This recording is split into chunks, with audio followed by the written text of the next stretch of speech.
माई चाची दीदी भौजी भैया जितना जने वीडियो देखता है सबके तहे दिल से धन्यवाद। हम अपने भतर को लेंगे इतना वीडियो डाली है आप सब बहुत प्यार से बात हैं और ज्यादा से ज्यादा आप सभी वीडियो फुल वीडियो दौड़ा रहे हैं। ई दौड़ावा दहिनाती बहुत पगला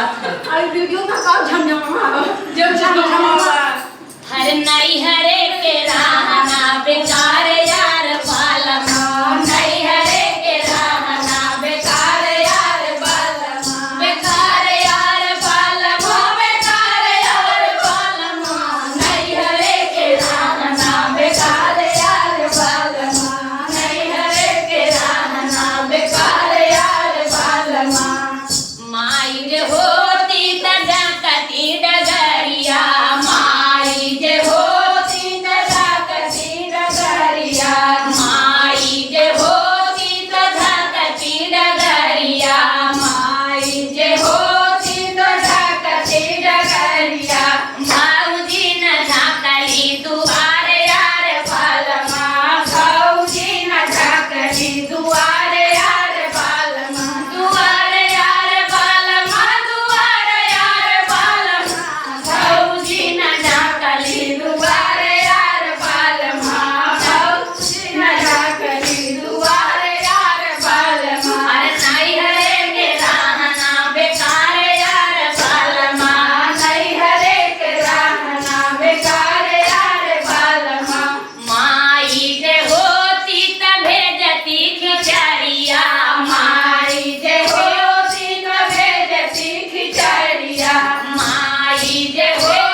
भैया